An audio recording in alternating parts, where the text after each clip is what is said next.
Hey everybody, welcome to episode 100 of the Gene Pool Variety Hour. I am Sean, I'm the old guy of the bunch, I'm Dad, and the guy in your other ear or on the other screen is... Hey guys, I'm Connor. I also go by Quillmeister. I also go by Bo. I also go by Mr. Connor if you're my students. I am that guy's son. I am the abbot to his Costello. Nope. I still I am getting the those two abbot to mixed your up. Costello. Yes, I'm Okay. Costello. You're Yeah, abbot. Okay. there you go, there you go.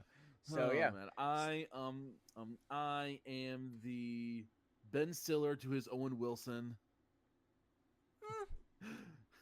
Maybe. Oh man. Oh no. No. Okay, here's the perfect way to describe it. Okay. I'm the Hawkeye to your Trapper John. Well, I would even say that you're my Kevin Hart to The Rock. Not that I'm calling myself The Rock, but he's more the straight guy of those two when they get together and do stuff. Anyway. Have you seen the movies he's done? Yeah, I know. The man was literally the Tooth Fairy. Whatever. Anyway, so we're at episode 100. It only took us 5 years to get here. More than that, because we started back when I was in Georgia. I know that, but you've been up here for what, 4 years now? Thereabouts, yeah. Okay. And you know, the slurping is not necessary, but you know, that's just, guess what, guys, that just comes with the territory. If you've listened to any of our episodes, any of our other 99 episodes, it's always an adventure with Connor, because I'm the production monkey. I'm the one that's always trying to have everything just right, and he just does whatever he wants, and he's the talent, and that's what the talent's like. You know, they do whatever they want, and the production people have to kind of cover for it. So anyway, we started this off back when in Georgia, and Connor were you in high school at the time? Yeah, I think you were in high school. I don't think I was in high school. No, I think you graduated high school. I think this started. No, it didn't. Just after I graduated. I think this started just after I graduated from Warm Springs. No, actually, because we took a long time off because you went to Warm Springs. Oh, okay. Yeah. So here we are. If you're watching this live stream, and you know, we both live in Ohio now, but obviously live in different houses, right? Because he's 29. He's not living in my house no more. But when we started this, the first 5, maybe even 10 episodes, I don't remember, we had a single mic. And we sat with the single mic on a little table in between us as we sat almost knee to knee, face to face on either side of the microphone in the laundry room. In the laundry room in our house in Georgia. That's where we started. And we couldn't have the vents open or on because it would create too much background noise. Yeah, so we were smelling each other's funk for at least bad. An hour. Yeah, and so I mean now I've got my little window unit running, and you guys can't even hear it. We've kind of upgraded our equipment a little bit, but so that's how we started, and then we moved into, and I kind of created a studio in the garage where I took like moving blankets and basically created 4 walls in the garage to create this soundproof room, and I built a gaming table, and we used it, and we sat next to each other and had our own mics, and that seemed to work okay. And then he moved to Ohio. Still just as hot though. Oh, still just as hot because we turned the air conditioner off, because the microphones just still would pick up on stuff. We've gotten better microphones since then, but and it's always been a situation where in our house, Connor and I are the nerds in the house. You know, my wife, Connor's mom is not at all. One of his younger brothers likes things like superhero movies and stuff, but he's our hiker. He's in the Air Force. He's not the nerd like we are. And then my youngest, Connor's youngest brother, he's got high functioning autism. So I mean, even though he likes nerdy stuff, he's not going to get on and talk about it. So it just got to where To be Connor, fair, I also have high functioning autism. right. I mean, you're kind of more on the Aspie side, which I, as a psychologist, kind of have always disagreed when they lumped it all together, because I think there's a distinct difference between high functioning autism, a qualitative difference between high functioning autism and Asperger's. That's just my opinion, but they lumped it all together into the continuum. But anyway, that's a chicken. That's a mental health chicken. But anyway, Connor and I would just go off on tangents about all kinds of nerdy stuff all the time.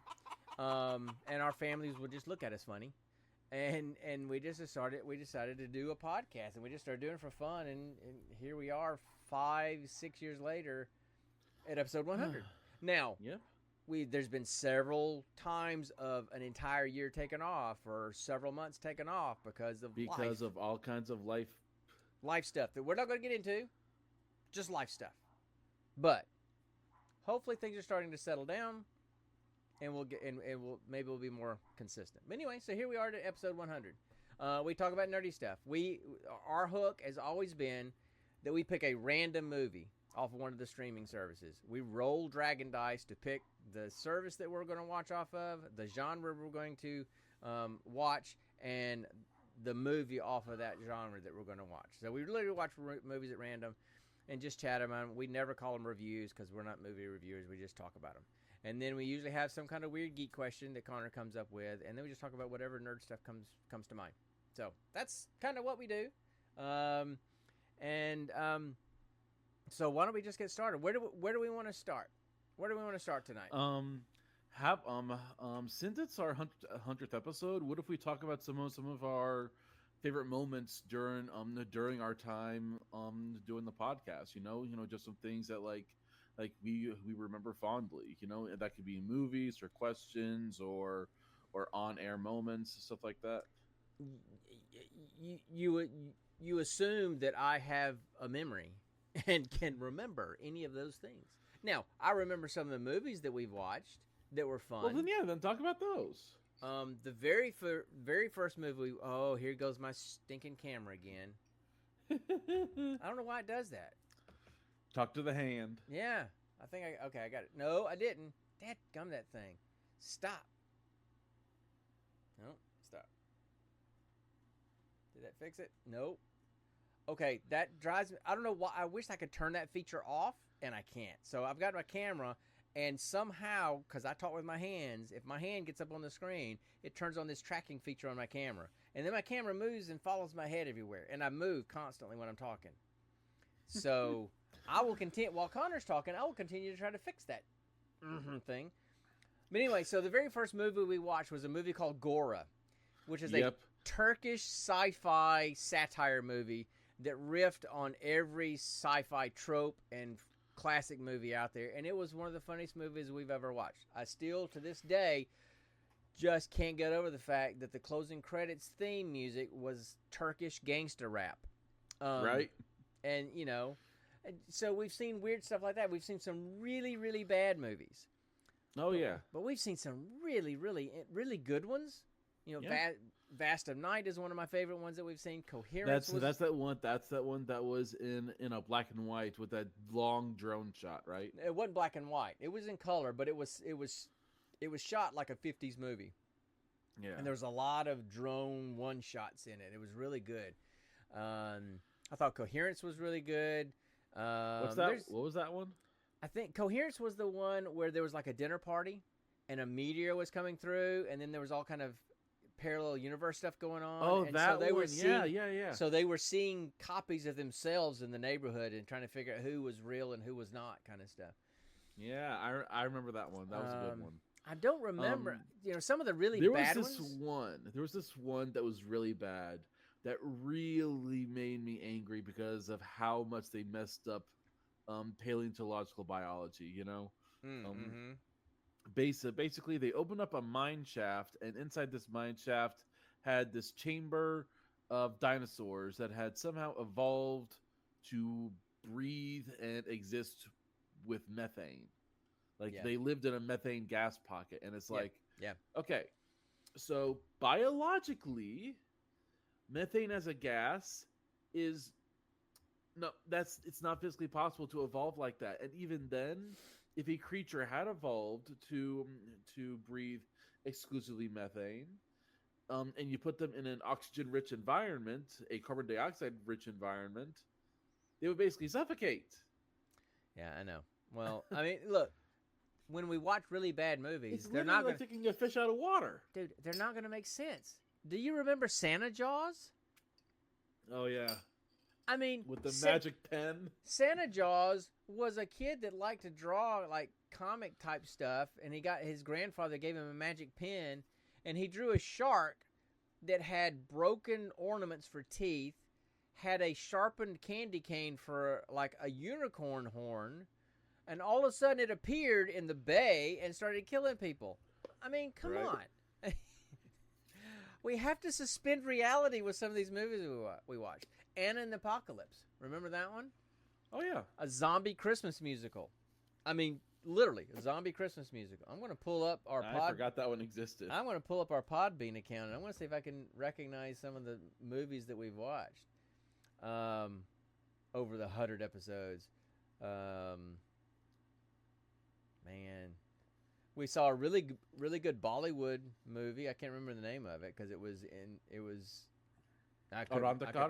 something. I don't know. So anyway, so we've tried a bunch of different things over the years. We've tried like multiverse mayhem, where we would take figures from literature or movies or whatever and create D&D characters for them and let them fight to the death. Yep. And stuff like that. We've tried different things. We've done random stories where we use story dice to do. So we'll periodically throw something new in, but our hook is always the geek question in the movie. We've had some really good times. This has been a way for us to get away from stuff. You notice in our tagline on the stream, it's your geek safe space. We make an absolute 100% point to not talk about current issues. We don't talk about politics. If you want some kind of social commentary from us, you just might as well go on, because it's not going to happen here. Because we do this to get away from all that. So, I agree. This is your place to get away from that and have a good time. Now, through this podcast, the podcast kind of grew out of DragonCon, because we talked to some folks there, and that kind of encouraged us to do it. And some of our friends that we have followed for years that we met at DragonCon through the digital media space. So, we made friends through this. So anyway, it's kind of cool. We've gone from the laundry room staring, eye to eye, to a little bit better setup.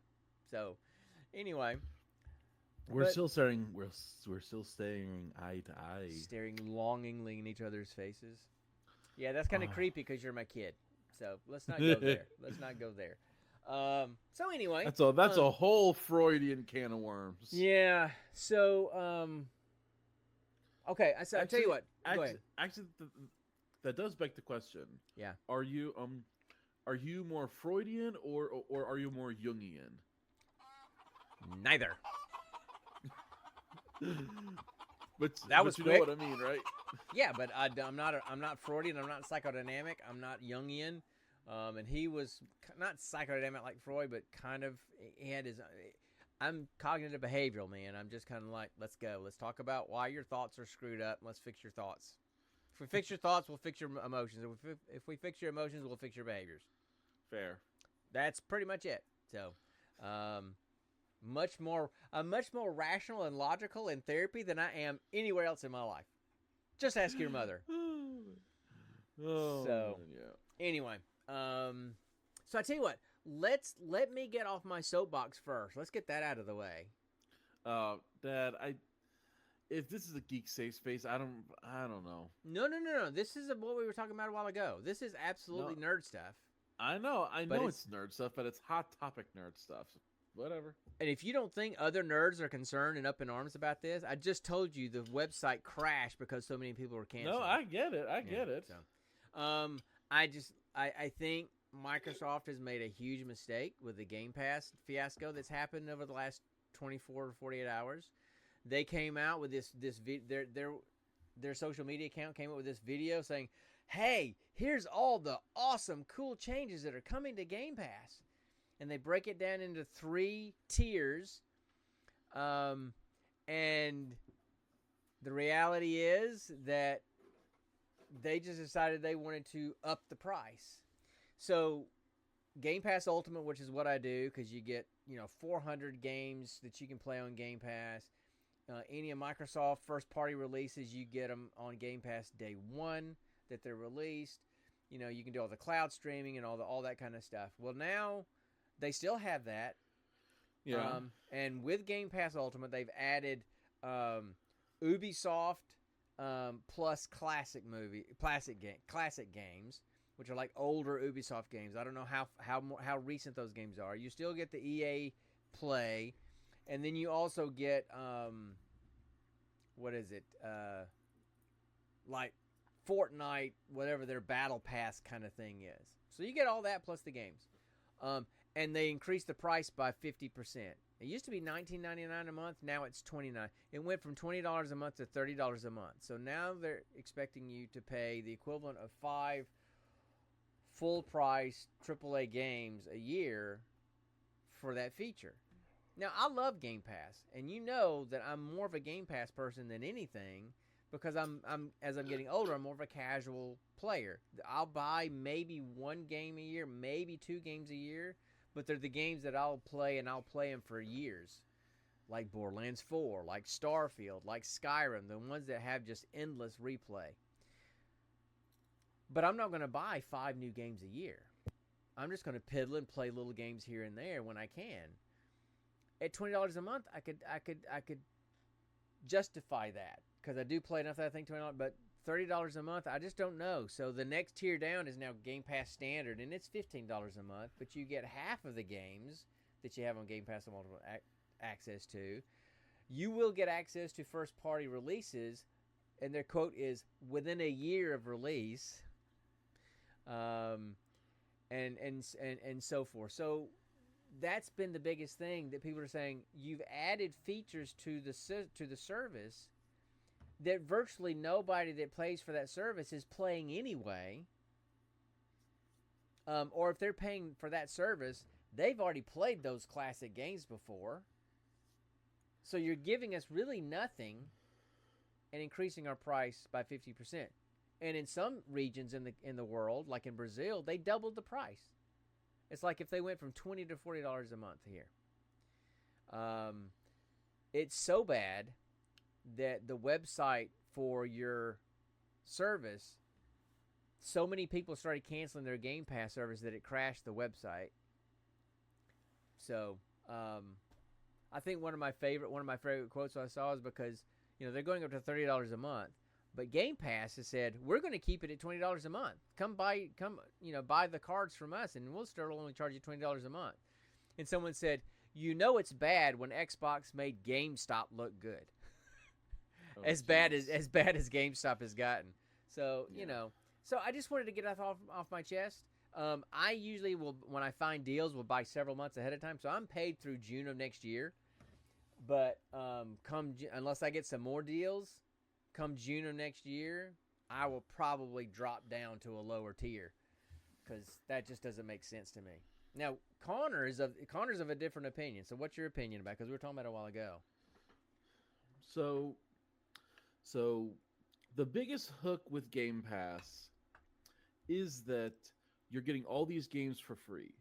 So to me, you're factoring in the cost of a library of 300 plus games, not at least 75% of which are high quality, high franchise notoriety, of good notoriety games. Sure.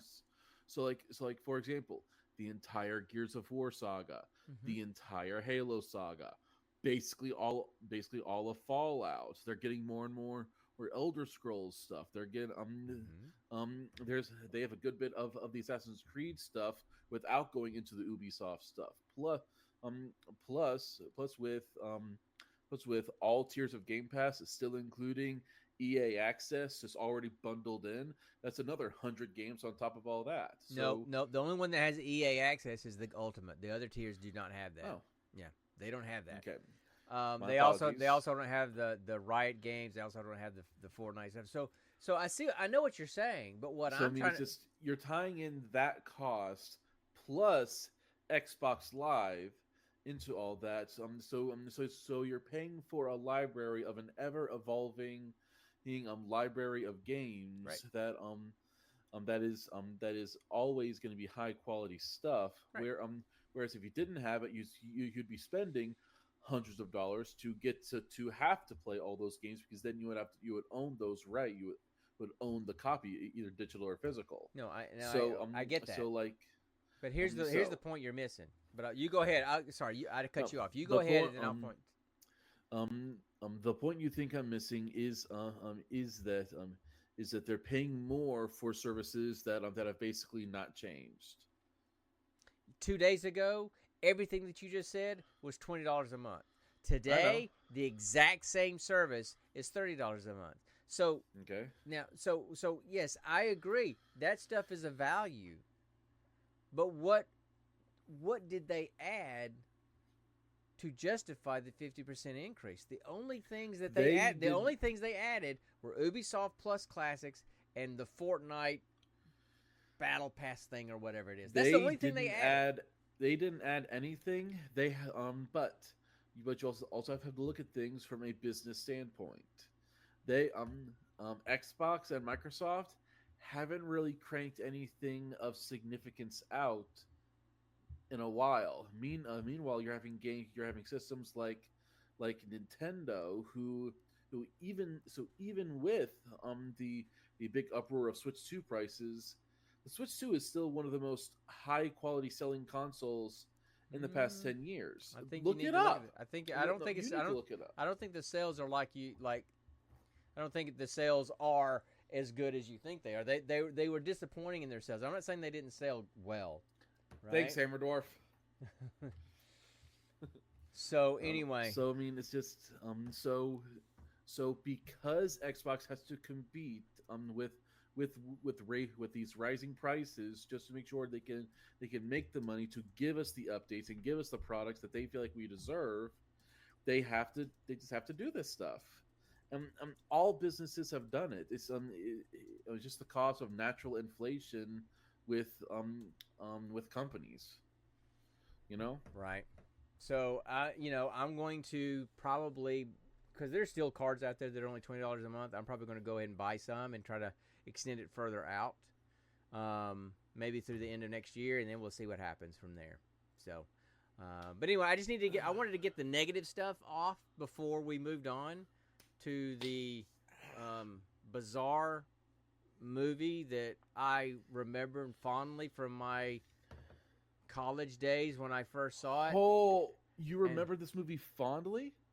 But here's the thing. I haven't seen it in 40 years. I haven't seen it since those days. So I remember it fondly. I think I know the reason why you remember it fondly. No, okay. It was 80s. No, listen. It was that's not why. Yes, that was in there, but that was true of just about every 80s movie back then. You see, you missed other one. You missed the golden of movies that just had, nudity for nudity's sake. Man, I can't remember specific ones, but I'm just saying, like there's all kinds of movies that they made excuses to have nudity in them, right? Now this stuff was in this movie it wasn't graphic, but it was there, right? So there's a lot of avert thine eyes. Not graphic. The woman had her chest out for a third of the movie. What I mean is no like grinding type stuff going on, right? There's literally a scene where they're both naked, dry humping, making out. No, in a literal spotlight. No, they're standing there, and did you? And they are making out, but it is clearly like an 80s. They're like, I mean, clear. They weren't even really kissing. They were just kind of making kissing noises and rubbing their faces and their cheeks around each other. It's not like some of the stuff we've seen before that we had to go, no, we can't do that one on the show. We had another one that we said no, that Keanu Reeves one. Yes, can't do that stuff. That guy has some versatility. Let's be honest. Yeah, he's doing another one now where he's like Good Fortune, where he's like the worst guardian angel that exists or something like that. Exactly. Yeah. Anyway, so okay, so the man has range. Let's be honest. do we want to do the geek question or the movie first? We already started talking about the movie, but we usually do the geek question first, don't we? Yeah. Let's do the geek question All first. right, so let's jump in to the next installment of the, what do we call it? Just the geek question. Roll? No, not roll for credits. That's the movie. Yeah, it's just the geek question. Okay, fine. The geek question. Here we go. We're not professional people. You think we'd be better at this at episode 100, but we're not. So just deal with it. I want to ask you a bunch of questions. Goodness gracious. I want to have them answered immediately. All right, so what's the geek question? In your opinion, what is the most mediocre superpower that is still useful? No, that actually wasn't the question that we talked about last week. The question last week was, if you could have a mediocre superpower, what would it be? It's basically the same thing. Right. It's basically the same. But... Right. I was talking about personally for me, and I thought you were referring to mediocre superpowers that exist in the MCU, those kind of things. Like no, those kind. Okay. No, so no, just like okay. I mean, if you're talking about a mediocre superpower that you feel that you still is useful, that also means you would want that power. Go. Okay. Mind reading, not telepathy, like being able to speak with your mind, just basically hearing other people's thoughts. That could be extremely valuable. Extremely valuable. But in terms of the grand scale of superpowers, what use does it have if you're fighting a villain? If you're fighting someone like Bane and he is hopped up on Venom, how is knowing knowing this guy's gonna throw a car at you in 2 seconds help you dodge that car? Hammer has entered the chat with probably one of the best ones. Hammer says, a superpower, shrink yourself just enough to fit into an airplane seat comfortably for the duration of the flight. That is wonderful. Okay, but see, here's the thing. Okay, say you're fighting Bane, and like we were just talking about a while ago about me being a cognitive behavioral psychologist, right? Mm-hmm. Our thoughts come before our behaviors. Yes. So I could predict every move Bane is about to make. Because I hear and think it beforehand. And if I hear it early enough, I can counteract those things. So it's kind of like Taskmaster a little bit, right? Okay, so sure. So you would have the physical prowess of the average human. Sure. But if you're fighting against someone like Bane, who quite literally is superhuman, with superhuman strength and superhuman reflexes and speed, how are you going to dodge a ball of rubble that he is throwing at you faster than you can actually think? Because he'll think it, then the very next second he's throwing it at you, and it's going at a heightened velocity because he's so strong. No, because it's not like he goes throw a boulder and then immediately he's throwing a boulder. It's like throw a boulder. Oh, I've got to bend down and get it. Then I've got to move over and aim it, and then move the arms to throw it. Do you think bad guys aim? I'm just telling you, buddy, that could be a much more valuable skill than I don't know. I like the direction. I like the direction Hammer's going in the chat. So I personally feel it's mediocre because unless you have trained your body to be at the levels of like Taskmaster or Daredevil or something like that, it's basically just like you know what they're thinking, and like you'd be an early warning system. That would be about it. I think about Sky High and the Sidekicks. That's what I think of our mediocre superpowers. The guy that glows, the girl that turns into a hamster. I mean, guinea pig. Guinea pig, right? I just still the guy that turns into a puddle. Yeah, I still think about the guy that glows. He's all right, get ready. He slaps his hands and nothing happens. He's like, you got to turn the lights out. You got to turn the lights out. I'm glowing. Anyway, speaking of which, he was in that cat person movie that we watched. He was anyway.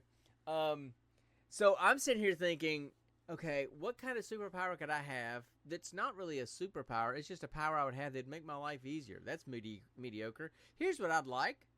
I'd like to be able to sit there and look, have a conversation with my therapy clients, and after the session, just kind of look at the screen, and my brain just kind of knows what to type, and it types my notes and my 10-page reports that I have to write twice a week on evaluations that I do. I would really love to not have to write reports anymore. I've been doing it for almost 30 years. I'm kind of done typing. I wish I could. I think that would be a nice working on something like that. I would love to not have to type those notes anymore. That would be awesome. Yeah, I'm pretty sure Elon Musk is actually currently working on a kind of brain to computer interface. Oh yeah, I'm sure.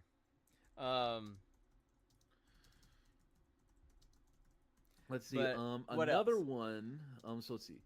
Another one. Invisibility.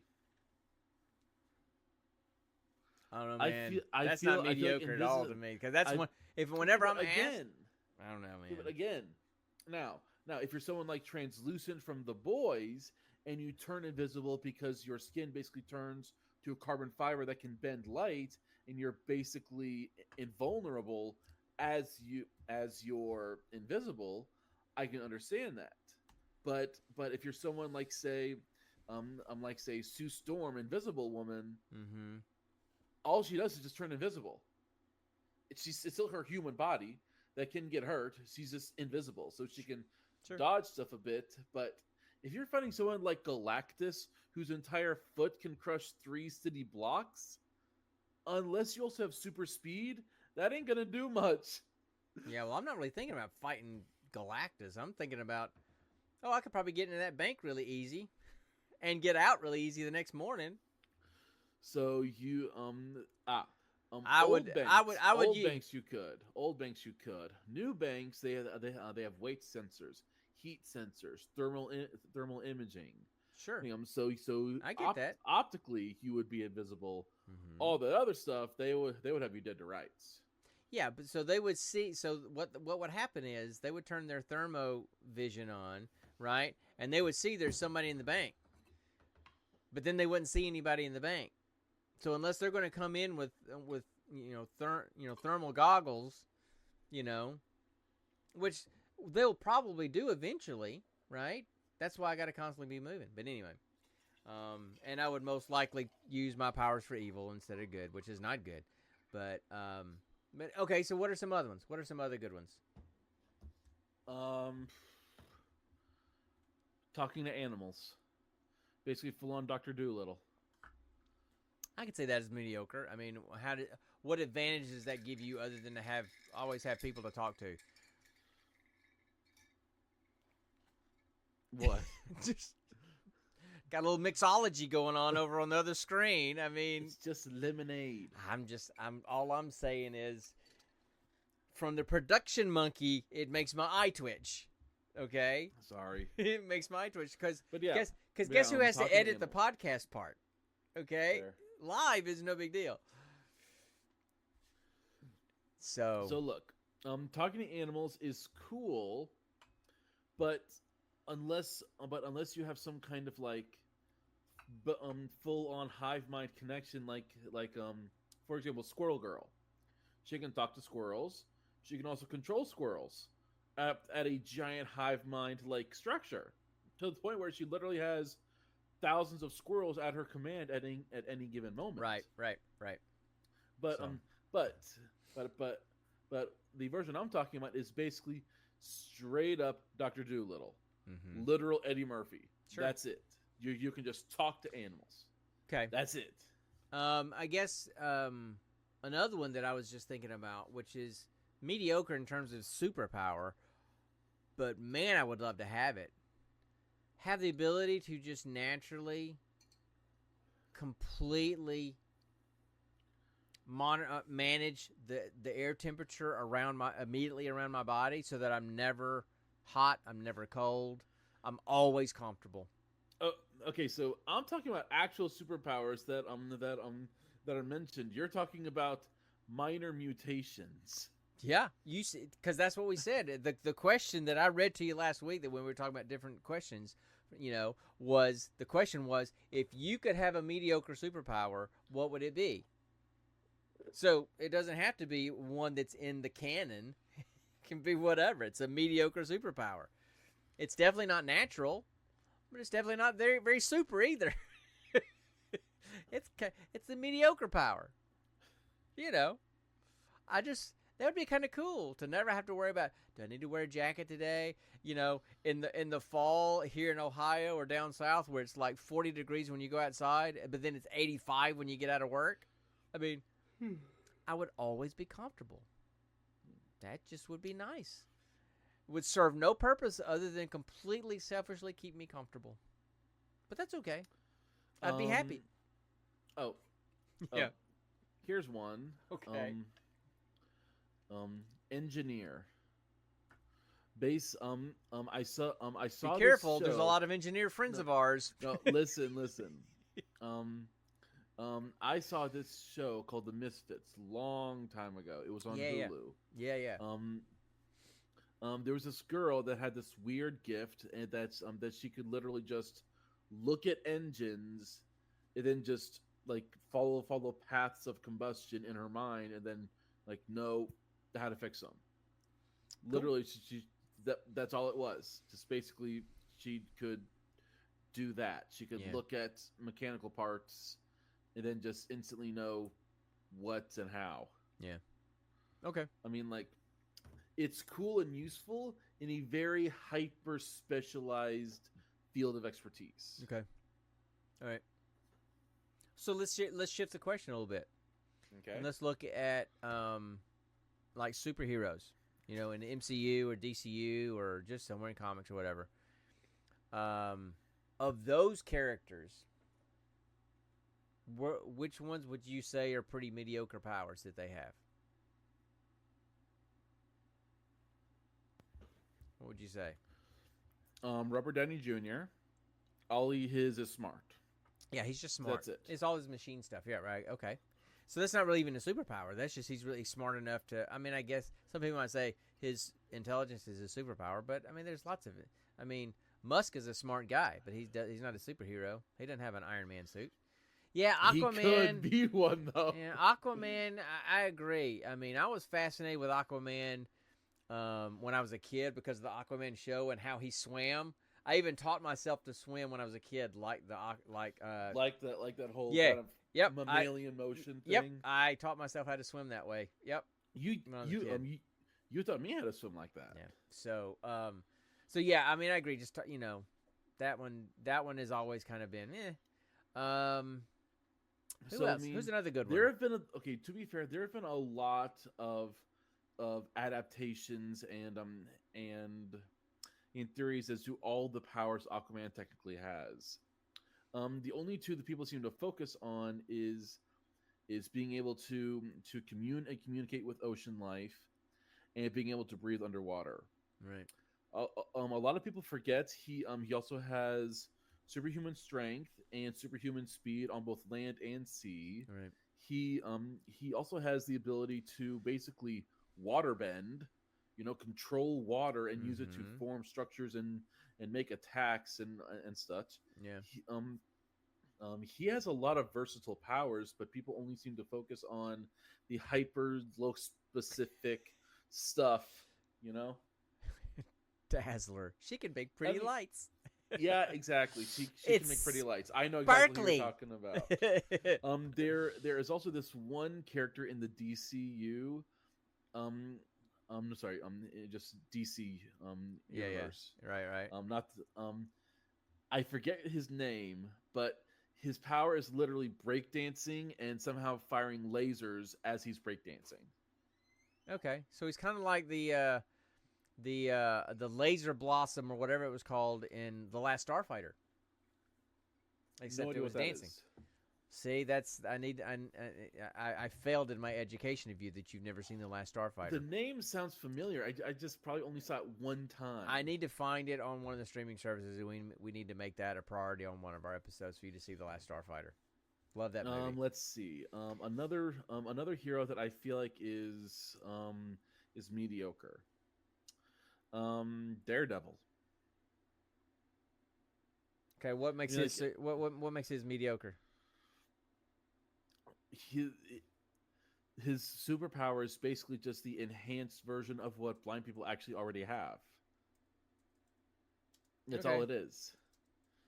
And his echolocation thing is just, I mean, yes, it's enhanced to a superhuman level, right? But that's all it is. And that actually, yeah. Do you remember that scene in The Boys? I know you saw it through at least season 2, right? I don't remember how much I saw because I just couldn't make myself continue to watch that. Do you remember the scene in which Homelander is with this Vought girl? He's with this Vought girl, and she's the Nazi, right? The Nazi one? Then I don't know what you're talking about. She was like the CEO person after the blonde one died or disappeared or something. Anyway, she was helping Homelander interview someone who was basically Daredevil, a blind superhero with superhuman hearing, and was able to use martial arts to combat stuff. No, that was his power. Yeah, I don't remember any of that.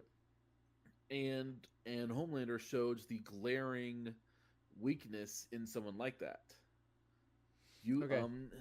With their sensitive hearing, just an injury to around their ears or a high frequency sound or loud sound by their ears, incapacitated.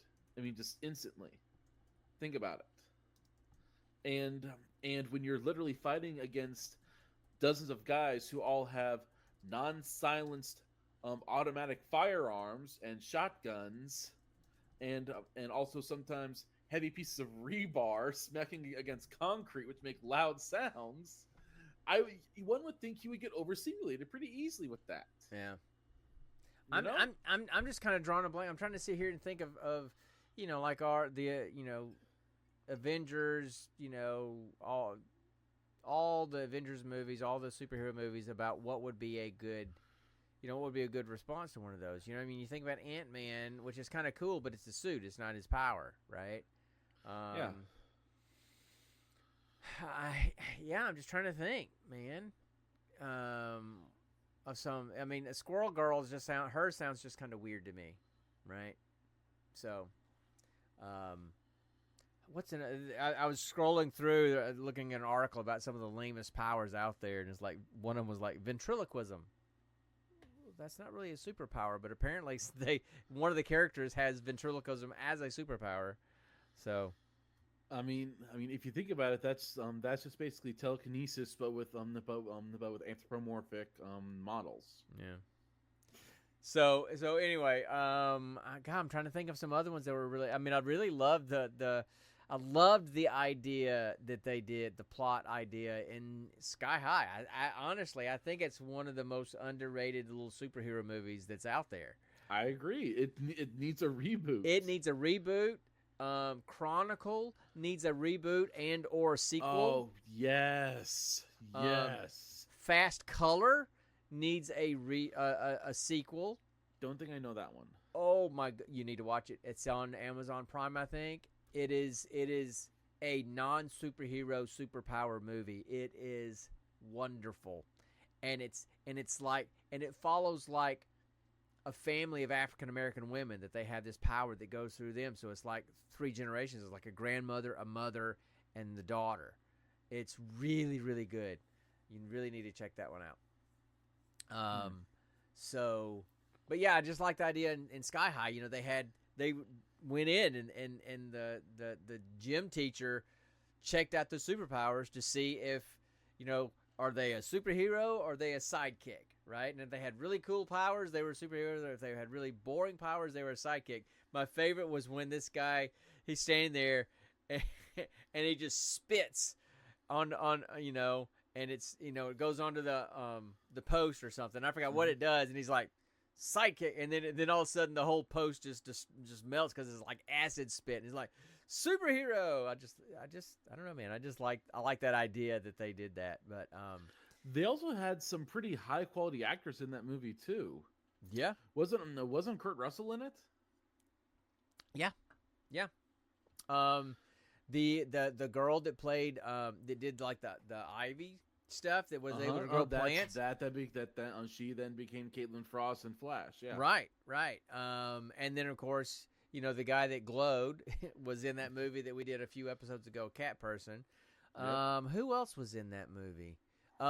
The woman that played, and I'm drawing a blank on her name. The woman that played Kurt Russell's wife that was the other superhero, and she was flying. She had a flying power. That was actually John Travolta's wife in real life, and Kelly Remind me, Preston, Travolta? I think. Can you remind me? No, I'm not going to, because at 29, if you don't know who Travolta is, that's just on you. At Again, this point. I know the name. I don't recognize. I can't think of the face. For some reason, when I hear the name John Travolta, the face that pops up is Ray Liotta's face. I don't know why. He was in Pulp Fiction. He was Never seen Pulp Fiction. He is Saturday Night Fever. Welcome Back, Kotter. No, I know you haven't seen any of those things, but I'm trying to. I have to look him up on IMDb and pull up all of his movies. But Face Off with Nick Cage. So anyway, what's that movie again? Which one? Face Off. Face Off. John Travolta and Nick Cage. Oh, it's a classic. So anyway, okay. Yeah, so I guess my most mediocre one, if I was going to have one for me. Oh, I thought of another one too. That's kind of similar to the temperature thing. So if I could have a superpower where all my notes would be automatically written for me. I mean, I can't remember if it was Adam or Hammer that talked about the Dragon Dictate. I would want it to even not have to just say my notes, just kind of think about my notes and go, this is what I wanted to say, and my power just writes my notes for me. That or being able to regulate the temperature around my body so that I'm always comfortable. And here's another one. If I could emit my own Wi-Fi signal and just have Wi-Fi wherever I go. Dad, you're basically describing the powers of this this guy had in this movie we watched, iBoy. Do you remember that? Yeah, man, I don't. But that's been so long ago, I don't remember much. That's that basically what you're describing. Maybe I want to be iBoy. I don't know. I mean, literally, his thing was he basically had a phone blow up near his head. The parts from the phone got stuck in his brain, and he basically became his own hacking cell phone in his brain. That would be kind of cool. So maybe I do want to be iBoy. Of course, in my case, it would be old fart, but it wouldn't be iBoy. But anyway, so I guess those are some interesting mediocre superpowers. And the chat brought up some good ones too, so that was cool to bring those up. I love the very first one about the just automatically shrink yourself into the size of your seat so you're comfortable. That would be awesome. Okay, but what level of comfortability? Like are we talking about just being able to fit nice and neatly, or are we talking about like being able to stretch out and lean back and not like cause any discomfort to anybody? According to the power, you shrink to the size that's most comfortable, so you shrink as much as you need. If you want to shrink whose definition of comfortable though? Your own. No, your own. No, but you just decide. I want to shrink just enough to fit into the seat. Okay? Well, then you do that. I want to shrink enough so that I can stretch my legs out a little bit. I'm short enough where I can stretch my legs out a little bit.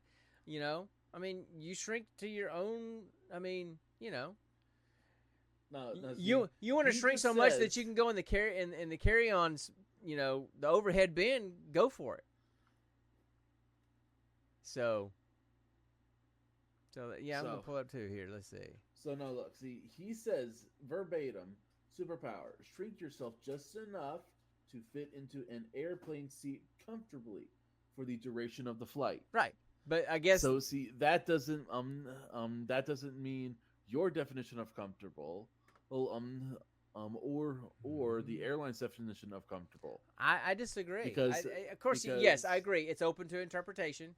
And so we would need to have an addendum to Hammer's power to get clarification. I understand what you're saying. However, the fact that he's saying just enough to be comfortable, I would assume if it's your power, then the definition of comfortable is your own definition of comfortable. But then then that's the thing. It's like what if you would be most comfortable if you were just basically the size of a rat and just sprawl out eagle style in the middle of the seat? Then go for it. That just basically means you can shrink at will to whatever size you want. Because he didn't say anything about shrink enough to be comfortable according to FAA rules. He just said to be comfortable. So I'm assuming he meant his own definition of comfort. There, canonical. There you go. My definition of comfort. There you go. Thank you for clarification. What is your definition of comfort then? What is your definition of comfort? What difference does it make? What difference? Because I'm now curious. Because I'm now curious and I have to find out the answer. What is your definition? Autistic obsession. What is your definition of comfortable? What is your Connor? What is your definition of comfortable in a plane seat? Being able to not have my thighs have the perfect indentations of the armrests beside me. Okay. And being able to stretch my legs out and not have my knees scraped up against the tray table in front of me. So I'm just letting him know that, thanks for trying, but as you can see, Connor can't let this stuff go. So I think canonical means the person that has the power, it's their specific definition. So it doesn't really matter what his definition is because it's personal for him. If you had that power, you would make that definition of comfortable whatever is comfortable for you. There. It's Very like fair. for example, the temperature thing with me, it's whatever's comfortable for me. If you had the power, it might be a different temperature, but it's whatever's comfortable for you. I would always be cold. I would always want to be cold. Anyway, all right. So I think we've done enough with the mediocre superpowers. I think we did a pretty. It's a fun question, though. It is, but I think we did a pretty mediocre job of the mediocre superpowers. So we did a fantastic job talking about mediocre things. We were super at mediocre stuff. So, or would you? Okay, there's a question for you. Okay, here you go. There's a question for you. Here you go. Ow. Okay. So apparently I need a chiropractic chicken. So here's the question. Would you rather be super at something mediocre, super at a mediocre skill, or mediocre at a super skill? Can you repeat that? Would you rather be ringing. Would you rather be super at a mediocre skill, or would you rather be mediocre at a super skill? That sounded kind of like if you want to be a master or a jack of all trades. So no. It's like, okay, do I want to be, a professional athlete? Do I want to be a mediocre professional athlete? If we say like professional athlete is like a super, athletic ability, and I'm mediocre at it. So I ride the bench. I'm the third string quarterback. I'm on the practice squad, right? So I'm mediocre. I'm mediocre at a super ability, or I'm super at a mediocre ability, meaning I am the absolute best minor league baseball player. I'm not good enough to play in the major leagues, but I'm the best minor league baseball player. Would you rather be the best minor league baseball player, or a mediocre worst major league baseball player? To put it into a context. So mediocre at something super, or super at something mediocre, or mediocre. I would want to be super at something mediocre. Okay. So like I would want to be the best at cooking breakfast. Okay. Okay. I would want to be the king of breakfast. I would want an apron and then a crown shaped like bacon and hash browns.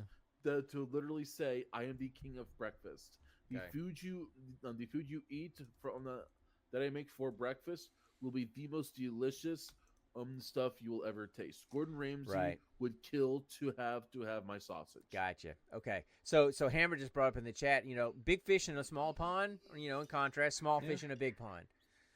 Yeah, I'd probably feel more comfortable being a big fish in a small pond. Exactly. Not because I would want to lord it over everybody, but I know me, and I know the self-esteem, self-value issues that I sometimes struggle with. And so that would help me feel comfortable. I think being a small fish in a big pond kind of thing, where I would just feed into my self value issues that I deal with, that I'm not going to talk to you about because that's my stuff.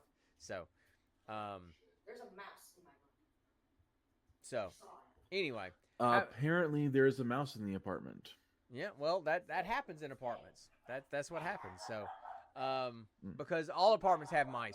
Did I not tell you about my pet mouse in my college apartment? No, you didn't. I never saw him, but I heard him all the time. So, in my apartment, I would lay in my bed at night, and apparently, and I was on the first floor, and apparently that space between my ceiling and the floor of the second floor apartment and the insulation that was in there, the mouse had created a tunnel from one corner to the other, diagonally across my ceiling in my bedroom. So all night, I would just listen to a mouse go from one corner of my bedroom to the other, just all night long, for 2 years while I lived in that apartment. So I had a pet mouse that would just like run a race back and forth. And apparently I left some garbage at my door to go out to the garbage place too long, because when I took the garbage out one time, there was a hole in the wall where he had eaten a hole in the wall to get home, I guess. So apartments are going to have mice. It's just the way it is. So anyway, okay. Ready to move on to Let's talk about our movie. Yes. I was about to say, let's move on to the movie. So it's time for the next installment of Roll for Credits. There you go. We actually got it right that time, I think. I can pull up my notes. All right, so the movie that we rolled for last week is a movie from 1985 called Lifeforce. It is your pretty typical 1980s sci-fi-ish kind of movie. The tagline is, "A race of space vampires arrives in London and infects the populace, beginning an apocalyptic descent into chaos." So, that's the tagline. All right, buddy. Hey, thanks, Hammer. Thanks for stopping in, buddy, and we'll talk to you later. So anyway, so this movie is 1985, and so kind of the setup is there is a joint mission to Halley's Comet. It's a space shuttle mission. It's British,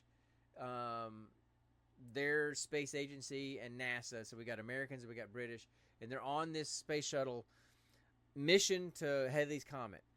And as they're approaching Halley's Comet, they see this huge, weird-looking spaceship in the head of the comet. Inside the comet. Yeah, in the head of the comet. And so they decide to go in, and they go on a mission. So they get on their space packs, and their flight packs, and a bunch of them head over to this spaceship. And they go in, and they start searching around, and there's all these dead, desiccated flying animals. They look like kind of like the flying monkeys that you would see in Wizard of Oz. They were just kind of these weird flying beasts, but they were all dead and desiccated and just kind of floating in this spaceship. And as they're moving through the spaceship, they find 3 humanoid figures, just regular human-looking people, 2 men and a woman. And they're in these little crystalline kind of cases, and they're asleep. They're standing up, but they're asleep. Butt naked, it's the 80s, and so they're going to show nudity whenever they can. But here's where the movie doesn't age well. Here's where the sex symphony of nipples. Here's where the sexism from the 80s came in. Okay, so you had 2 men and a woman, weren't wearing any clothes, but in every camera angle, the guy's junk was covered or somehow blurred out, but her chestal region was never done so. Okay, so question. Sure. So anatomically, what cinematic difference is between a woman's bosom and a well-built man's Junk. pectoral region. Junk. Oh, no, pectoral region. Nothing. So It's called. Yeah, It's exactly. It's called. they Although cover the genitalia. they serve different purposes. They serve different purposes, right? Fair, but Okay. but they cover the genitalia of both sets of people. But I know. but they showed full nip on both guys and girls. Well, I know, but one means something and one doesn't, culturally speaking, right?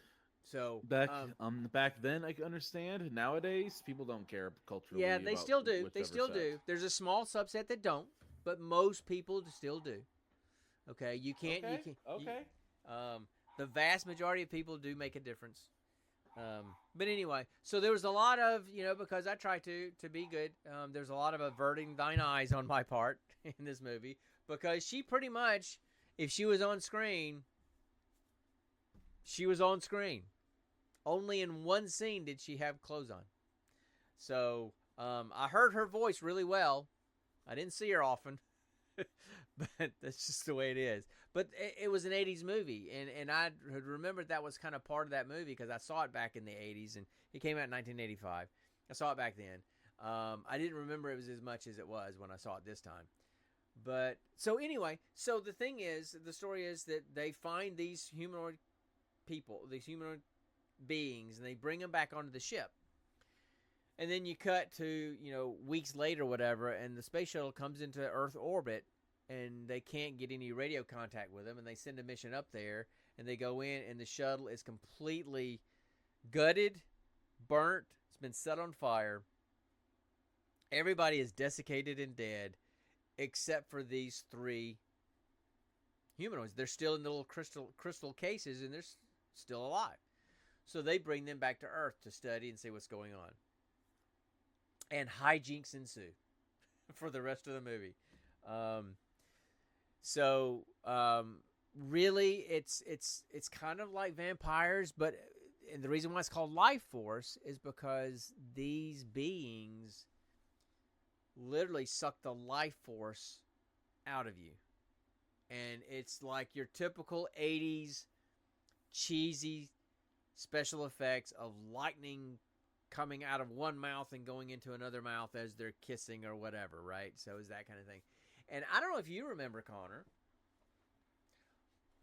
but when I worked, when we were living in Georgia and I had that private practice and I worked mostly with kids and families, and I would talk to parents about kids and about how difficult kids can be, my little joke that I would often say is, it's kind of like that movie Lifeforce.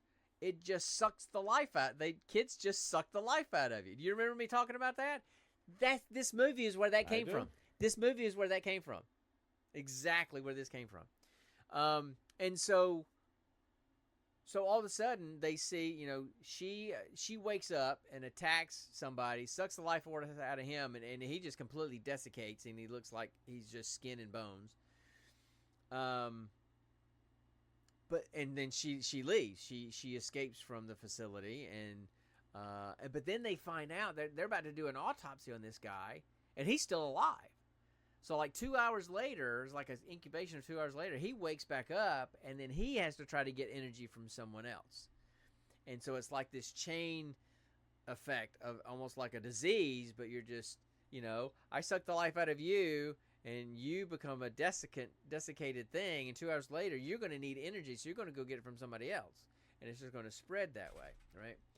So that's kind of the premise of the movie. Now, as that's going on, and things just go haywire, they find an escape hatch that had escape pod, and it was the captain. Carlson was his name, the American captain, and he comes back, and he had some kind of weird connection with the female. So then it's all about trying to find her, because this stuff is spreading. So they're trying to find her. They're trying to kill her. Turns out that the two men that they thought they'd blown up had just transferred their consciousnesses into other bodies, and so they went out and were still killing folks. And so that's generally the premise. And then once that it starts to spread through London, then it kind of becomes a zombie kind of thing, because everybody's running around. It looks like Day of the Dead, I think it's more like Resident Evil, Raccoon City. Yeah, I mean, I would agree with you about that, but it's a zombie-ish kind of thing, right? Yeah. And So Resident Evil originally was all about zombies until I agree. until some of the most recent stuff of like having mold infect them and give them powers and make them like mythical creatures and mutations and such. No, right. That's right. part I don't. That's where they lost me. Yeah, I know, and I get that, right? So, but still, there was like a little bit of a zombie apocalypse type of stuff going on in here too, and then it's all about the American captain, space guy finding Space Girl, and that's in the legitimately in the actual credits of the movie. This actress, her name is Matilda May, and it must have been the first movie she did because in all the credits it said in introducing Matilda May. It must have been the first. Her name in the movie is Space Girl. That's her official name in the credits of the movie, Space Girl. So, but anyway, so it's all about finding her, getting rid of her, killing her. There's this weird connection between Carlson and Space Girl, and you really don't kind of figure out why there's such a connection between the two of them until the end. And then it just kind of ends weird. I'd forgotten how it ends kind of abruptly and weird, but it did. So yeah, I mean, like literally, they just get up into the ship and then fly away. Yeah. After they'd stabbed each other, or he had stabbed both of them with whatever that thing was, right? And after this one random reveal that somehow he was one of them. Yeah, right. I know. So So the reality is just that it. So that's kind of the premise of the movie. Okay, it's like space vampires, a little bit of zombie type stuff, a little bit of action, really bad acting. Jean-Luc Picard, Captain Picard was in the movie. Not as Captain Picard. Mean Patrick Stewart? Yeah, of course. I mean Patrick Stewart. No, so then just say Patrick Stewart. No, I wanted to say that it's space zombies. I mean, it's space vampires and zombies, and there's Captain Picard. So it was like a really weird Star Trek episode where they go to another planet, that hasn't had, So what? Quick question: Was Picard or Kirk that dated all the aliens? Oh, that was definitely Kirk. Although Picard had some relationships, but the original Star Trek was done back in the '60s, and so yeah, Kirk was definitely dating all the hot aliens and stuff, which were basically they just had humans, then they put funny ears or something on them to make them look like aliens. So anyway, so that's kind of the premise of the movie. Let's talk about what we liked and what we didn't like. What did you like about this movie? I liked the originality of it, honestly.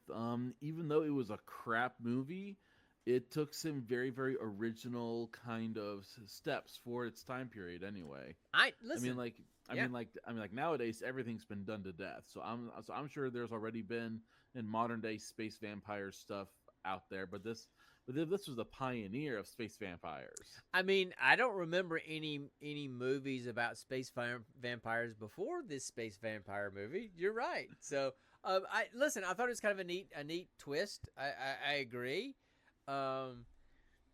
It was kind of neat to see kind of a younger Patrick Stewart in the movie. I thought it was kind of neat to see him, when he still, because by the time you see him in Star Trek, I mean, he's still got the male pattern baldness, but he's got his hair cut really, really short. Well, in this movie, he's still got male pattern baldness, but his hair's kind of longer. It just kind of look weird. And he's younger, right? Definitely not your Professor X old, decrepit guy we got now. Not slamming Sir Patrick. I think he's great. I love him. He's just a little long in the tooth. And his speech and his acting is getting slower. You better be careful. No. You better be careful. Or no. This is a joke. You better be careful, or you're gonna have a second person from Next Generation block you. Yeah, well, whatever. It's nothing. Will Wheaton blocked my dad. It's nothing special to be blocked by Will Wheaton because he blocks everybody. So you call him out on anything. Still, how many other people do you know in your personal life that can say a celebrity blocks them? I don't know. I'll probably have Exactly. I probably have friends that have protection orders against them. I don't know, but I do have a friend. Still. Hey, do you know who Jelly Roll is? Yeah. He's like this country rapper person. Yeah. Do you know that? He blocked you? No. Did you know that Mitch knows him? Say what? Mitch from Lynette, you know, Mr. Bones. Yeah, Mitch Yeah, knows yeah, him. yeah. Mitch, before he became famous, before Jelly Roll became famous, Mitch remembers going to his concerts where he, you know, was in just bars and rapping about Waffle House and stuff. And so he's and he actually knows him. So that's kind of cool. That's pretty cool, yeah. But okay, so I agree. It was kind of an interesting premise. It was cheesy 80s movie. You know, I mean, look, there's some great movies from the 80s, but there was a lot of cheesy stuff that came out in the 80s. And the reason why I know that is because I watched most of them. Yeah. But you had your own little private Mystery Science Theater, didn't you? the other thing that I really liked about this movie, and it was kind of like, wow, I forgot how much I liked this, was the natural effects. Oh yeah, Not the CGI the stuff. natural, the practical effects. The practical effects of all of the desiccated human beings that they had moving around and talking, and I mean that was actually practical effect, robotic type stuff. That was not CGI, because you know when CGI first started coming on, yes, it was kind of simplified, and then it got pretty good, right? Mm-hmm. CGI got pretty, and now we've gotten to the point where CGI. It's just commonplace. It's well, and it's not that. It's like in some movies, the CGI is so good it doesn't fit with the natural stuff going around it. It looks weird, so it doesn't naturally fit in. Like the CGI from like Jurassic Park with it, you know, when you saw them all the dinosaurs out across the field and stuff, that looked pretty real. I mean, it was not high enough quality to where it looked weird and looked digital. Now they've gotten so clear with some of their digital effects that it just doesn't even really seem to fit in with the movie that they're doing, right? And so we've kind of gone too far with it, I think. But there were some great natural effects in this movie. Probably my favorite scene, or one of my favorite scenes, was when the doctor that had gotten desiccated by the space girl, and they had him in the cage. I mean, had him in the cell, remember? And he woke up, and he ran up. And he was ran. Yeah, and he was trying to. He needed the energy. He needed to get energy from somebody, and they were all standing outside the cell. And he came running towards the cell and hit the bars of the cell and just shattered into dust. That was a pretty cool effect, right? So I kind of like. I wonder how many takes that took to get. I don't know, right. man, but I did. I really did enjoy the practical effects in this movie. Were they clearly fake? Yes, but man, they were pretty good for the 80s. I thought it was pretty good, and you know. The lightning effects, the digital effects that they did, I mean, they were pretty good. You know, they weren't bad. I mean, they're typical for 80s. So I really liked that. That was probably one of my favorite things about the movie was just watching the practical effects, how they did the figures and stuff. What about the things you didn't like about the movie? I didn't like the exposition with the characters. I had a hard time following who was named what.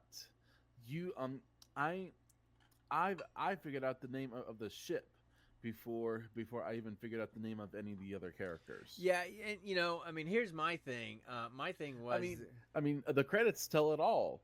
One of the main characters is just called Space Girl. Right.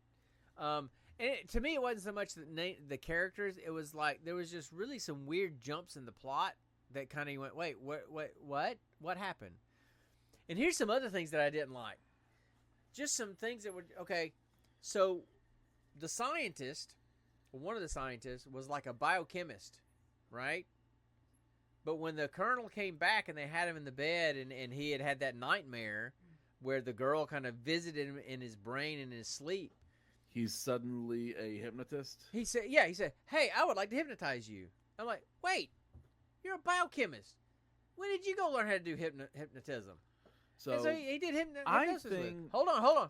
Let me finish my train of thought here. So there's that, and then they go to the asylum. They go, the sanitarium where the nurse that the girl had taken over was staying, and Patrick Stewart was running. and then they capture Patrick Stewart because somehow the space girl had gotten into his head. And then all of a sudden, the astronaut is hypnotizing people. I'm like, wait, what? Is it just like in London? Can just anybody hypnotize anybody? That's kind of not safe.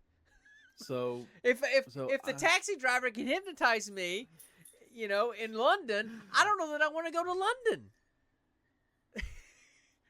So okay, I think so the I'm off my biochemist soapbox. I think the biochemist knew. So the drug they use, I think it was called sodium pentothal. Yeah, which is like the truth serum, they call it. Yeah, exactly. Mm-hmm. So being a biochemist, he would know how different drugs have effects on people, and then then in that way that will kind of lead into a train of thought and research into learning about hypnotism by using this drug. Okay, but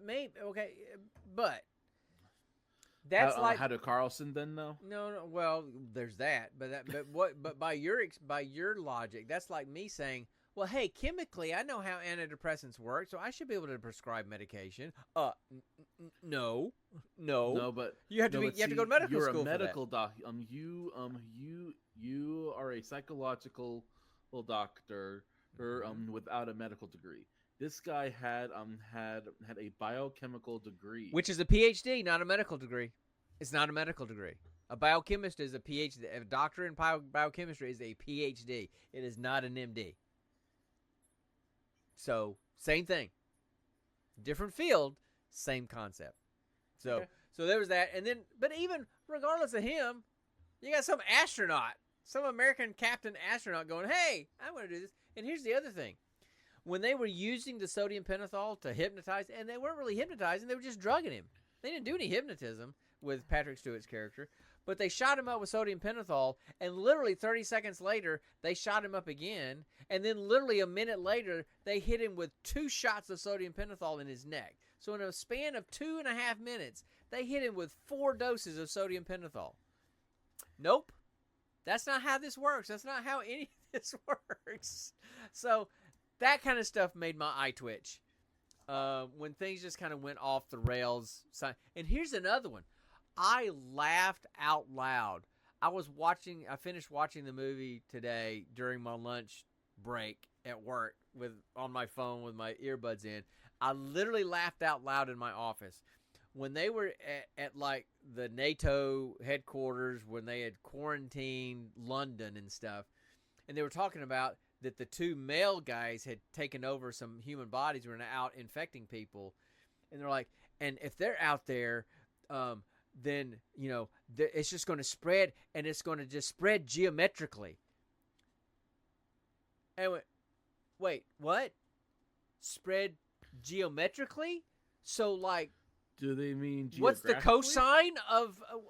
What's the right angle of the victim? Wait, what? I think you mean it's going to spread. What's the word I'm looking for? No, oh God, I just draw a blank of the name. Geographically? No, not spread geographically. Sugar. Gyroscopically? Oh God, no, hold on. Gyrationally? Stop. I'm trying to think. Oh, I had it in my head because I was laughing about it. Because no, it's a mathematical term, but it's not geometry. It's going to grow. Pythagoreanly? No, God, I just need to put a pause on the stinking stream till I can come up. I'm definitely going to cut this out on the stinking podcast. No, this is awesome. Okay, you keep talking. You talk, and I'll think. Okay. So more stuff that with this movie, I got it. It will grow exponentially. That's the term. That's the term they're trying to use. It's like, that was gonna be my next one. 2 to the 2nd power, 2 to the 3rd power, 2 to the 4th power. It grows exponentially. That's what they were trying to say, but they said grow geometrically. And I just literally laughed out loud in my office. I'm surprised people didn't hear me outside. So, good thing I had my white noise machine outside my office so people couldn't hear what was going on in my office because It was just, I couldn't believe that. How could you use geometrically instead of exponentially? Who knows? Wow. So that just made me laugh. But anyway, but I'm definitely going to add out my stupidity just now for the last 2 minutes on the podcast. What? Or maybe not. I'll just put some music in there. What's that? What grade would we give this movie? Now? Yeah. 5. 6. I'm thinking maybe 6. Maybe 6. I'm thinking a solid B-, maybe high C+. Yeah. Yeah. It's good for its time. I don't regret watching it. Right. But definitely not going to be on my rewatchability section. Right. I mean, if I graded it in 1985, 1986 when I saw it, because you probably would have given it like an A+. Because 85 was 85. I was a junior in high school, or depending on when it came out in 85. Because 85, 86 was my senior year in high school, so it came out around then. I don't think I saw it until it was on like HBO or something when I was in college. So I probably saw it in 86, 87 or something like that. So back then I would have given it back then, you could record movies off of HBO, and I had a VCR, and it was one of the movies I had recorded. And I probably watched it again at some point back then, but I haven't watched it since then. So I would have given it a much higher score then than I do now. I'm giving it a 6 and not going lower. The acting was not great, but the practical effects were cool. The concept of the movie was kind of cool. It just wasn't carried off well. And here's the other thing. It didn't age very well, okay? Yeah. And what I mean by that is, it's kind of in poor taste to just have nudity and have, topless women, pretty much just to have topless women, right? Because, look, I get if she didn't have anything on at the beginning when they got him off of the spaceship, but once she escaped the place and attacked someone and got their clothes, why didn't she keep those clothes on? Because she attacked a woman, and there was a woman that was dead in the park that had no clothes on. Her carcass did. So supposedly she put her clothes on, but you never saw her with clothes on, right? So you saw her with clothes on at the end when she was laying on that altar. Yeah, but then she took them off as they're standing in the beam of light, right? So literally dry humping. Well, no, they weren't. They were just standing. Neither one of them had clothes on, but they were standing. They were just standing there making out. That's all they were doing. There was no dry humping going on. There was hips moving and rolling. Connor, that was as they were. That's as they were making out. They were not sitting there humping each other. Let that go. Stop. It was not true. Anyway, so there was that it's just like you didn't have to have all that in there. It didn't promote the plot line at all. The other thing that there was a scene where they went to the nurse that she had taken over to try to find out where she was and this kind of stuff. And then he made out with her for some reason. Well, she kind of drew him in to kiss him because the space girl's consciousness was still in her, So I get where that was going there. But I mean, how did that whole thing work anyway? That I don't know. There's another plot issue. I don't really understand how that worked either. But when he's trying to get her to to admit that she's in there, he's slapping this strange woman around. Movies where men just slap women around, we don't take too well to those anymore today.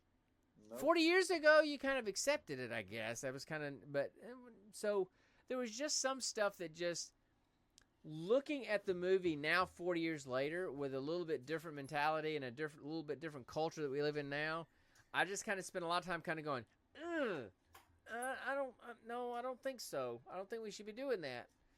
So that's what I mean by it didn't age well. Some of the cultural stuff just did not age well. Yeah. But other than that, it was. I mean, Dad, did you know we're almost going over 2 hours here? No. Well, we were streaming for about 10 or 15 minutes before we even started, but we're going for a while. So we're about to shut down. Yeah. We're about to shut down.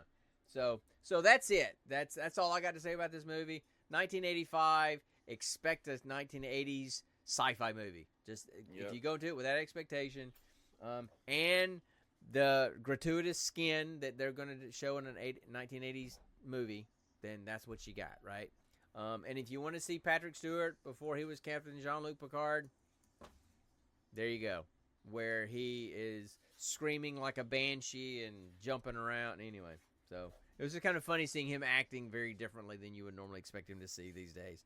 Definitely was not Professor X or Jean-Luc Picard. No.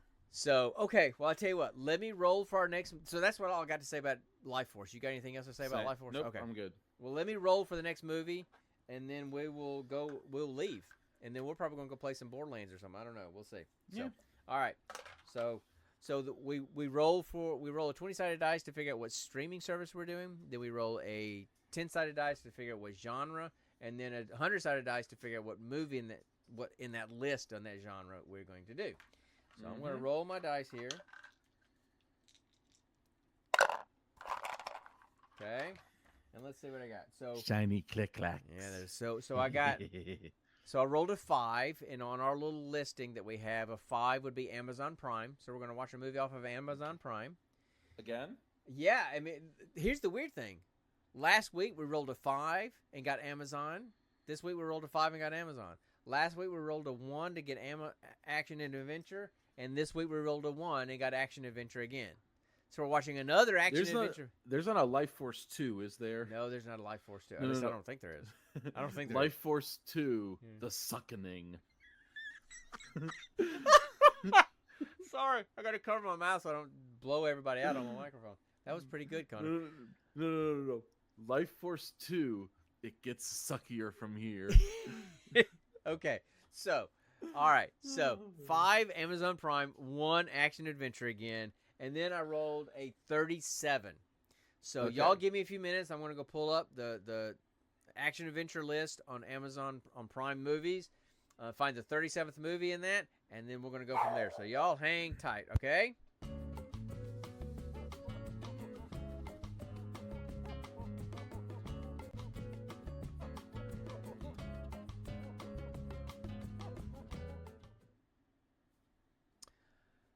Okay, so this should be pretty good, I think.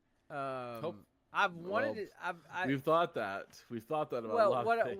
What I mean is, this is a movie that I've had kind of in the back of my head about. Hey, I want to see that movie. It's always been kind of on my list, and I've just never watched it. It's a movie from 1999 called Payback, and it stars Mel Gibson and some other names that I just don't have off the top of my head. But it stars Mel Gibson. He's the main character. You know, he's the lead role in this movie. And the tagline on this movie is, upon surviving from being left for dead after a heist, a man seeks revenge on his wife and crime partner who conspired to shoot him. So apparently Mel Gibson was in on some kind of heist. Is that song called Payback going to be in the movie? I doubt it, because that's like a Hat on a hat? No, that's like it, no. Because that was who did Payback? Who did that song Payback? Let me look that up. So I'm going to chase that chicken real quick. It's kind of like a little James Brown. James Brown. Yeah. No, James Brown. I doubt this is going to be a type of movie that's going to have a James Brown song in it. No. So anyway, so we're going to watch Payback starring Mel Gibson from 1999 next time. We always endeavor to have a show next week, but stuff happens. So we plan to be here next week at Friday at 8 o'clock, but if that doesn't happen, we'll be here at some other Friday at 8 o'clock. Just stay tuned. So thanks to Adam and Hammer for stopping in and saying hi. I appreciate it, guys. I really do. I can't believe that we made it to episode 100. And I hope that we make it to episode 200 before 6 years from now. Yeah. Because if we do, I will be 63 years old. And hopefully by then I will have a family. Well, we'll see. We'll see. Lots can change in 6 years, but hopefully we'll hit episode 200 before then. Seeing as how there's 52 weeks a year, we should hit that in 2 years. Exactly. If we actually get on a schedule. So anyway. And for those that didn't make it to the stream but are listening on listening to the podcast, we appreciate the downloads. Share it. We would love to have more people to hang out with. hop on Apple Podcasts and Spotify and all those places and give us a decent review. If you can't say anything nice, please don't say anything at all. And we'll go from there. But anyway, y'all have a great week, a great weekend, and we'll see y'all next time. And always remember, stay nerdy, my friends.